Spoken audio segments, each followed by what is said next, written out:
all. Do you have any identification whatsoever? I do, yeah. Yes, Can sir. I get that from you, please? I'd rather not. I understand that you'd rather not, but I'm asking you to please provide me with that. But I'd rather not, though. I'm not being charged with a crime. I didn't commit a crime anywhere. Not yet. You're not being charged with a crime, Yeah. but you very well may be by the end of this day. Pull over to the side right there. You don't know your authority. I don't know the law. No, you don't.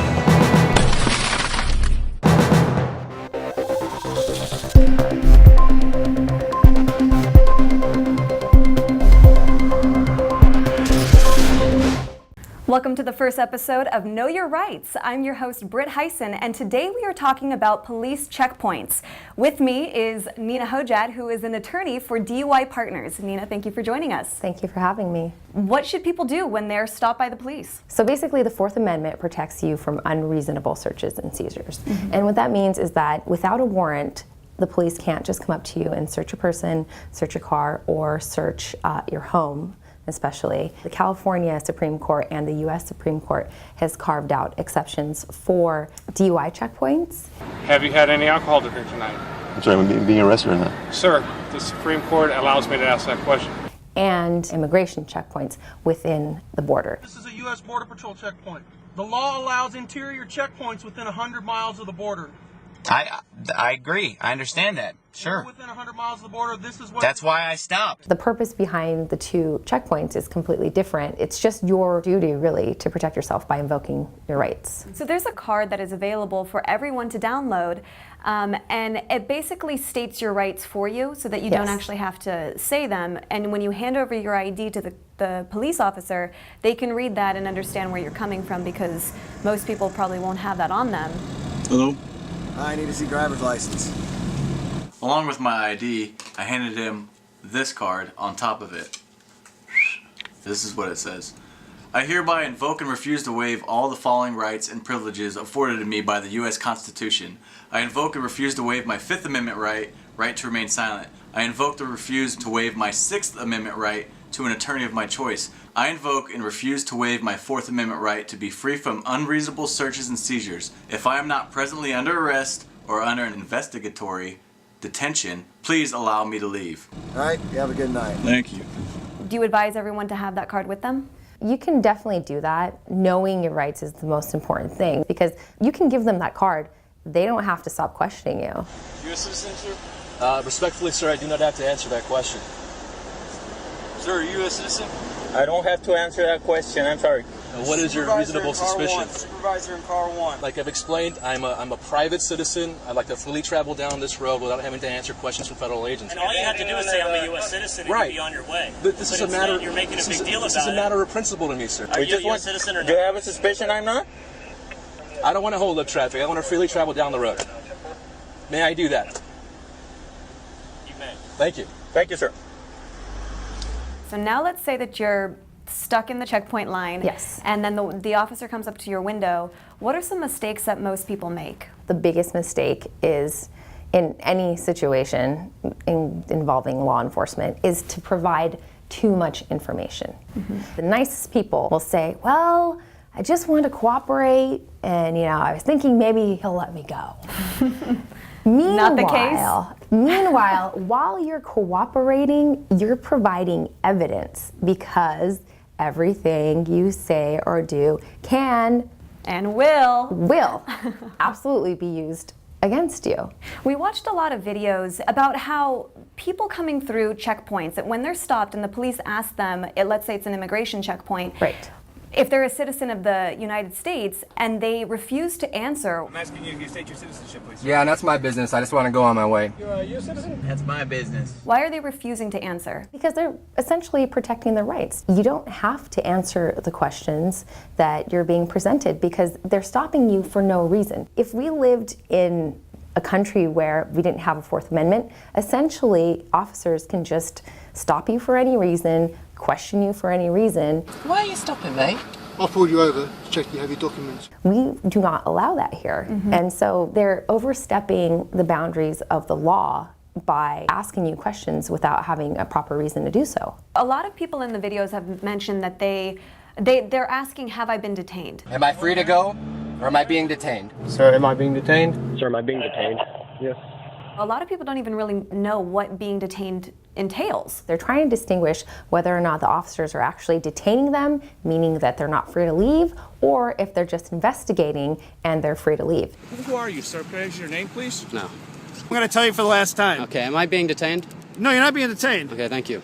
Well, what are the police trying to do that may be overstepping their bounds that you're not aware of? Okay, they can ask you whatever they want. They can really ask you whatever they want. Where do you work? You have a problem with law enforcement? Would you agree with me that anything outside the norm is suspicious? Are these your children? Now, if you're going through a field sobriety or a DUI checkpoint, they're going to try to ask you where you're coming from. Where you come from tonight? If you've been drinking. Have you had anything to drink tonight, sir?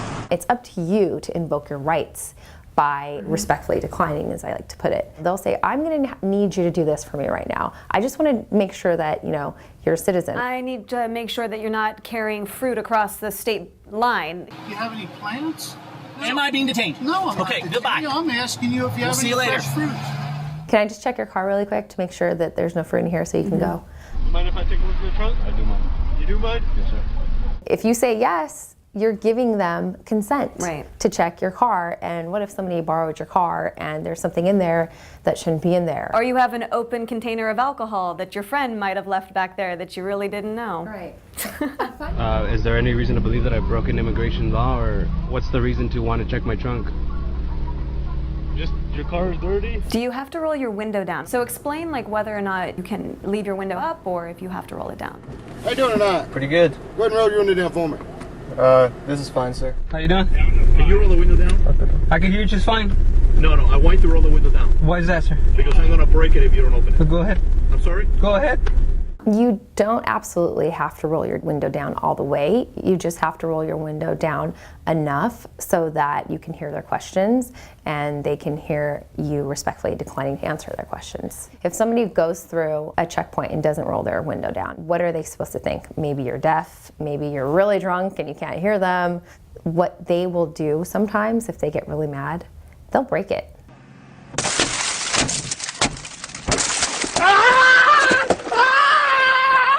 And you'll get charged with obstruction of justice. So just comply so you can speak with the person. Because if you don't, if you leave the window up, it's going to possibly give them that reasonable doubt that something's wrong with you. Let's say you are drunk. How do you protect yourself in the most constitutional way, even though you're guilty? Right. Here's an important thing to know, especially with respect to DUIs. If your alcohol consumption has impaired your driving, you don't have to be drunk to be charged with a DUI. Really? Oh, yeah. You don't even have to blow the limit? No. Wow. Yeah. Okay. Did you hear that? I've seen it happen a lot where people are, for example, blowing a .07 and are charged with a DUI. Quick tip list. Quick tip list. Number one, don't answer any questions. Say that you respectfully decline to answer any questions. Number two, respectfully decline to do any field sobriety tests. Mm-hmm. If they ask you, in California what we have is a preliminary alcohol screening test. To me, it's the preliminary, let me take you to jail easier test, where they ask you to blow in a device. Funny enough, that device cannot be used in court against you because those devices have been shown to be inaccurate. Wow. Yeah. Is aggressively defending your rights giving them enough cause to actually do something to you? In other words, if you're a jerk, does that give them reasonable suspicion that you're committing a crime? And the answer to that is no, it doesn't. Let me ask you a question. Have you ever heard of the Fourth Amendment? Have you? Can you recite that to me? Hi, how you doing? There's no reason for you to pull me over. I have not committed a crime. You're a bully. You're all a bunch of fucking bullies. Leave me alone. You have to understand that human element factors come in. And if you're being aggressive with someone, generally they're going to respond in kind. Mm-hmm. And after the fact, whatever it escalates to, they can point out several reasons why they thought you were drunk or why they thought you refused to answer any questions. Where you coming from? Does it matter?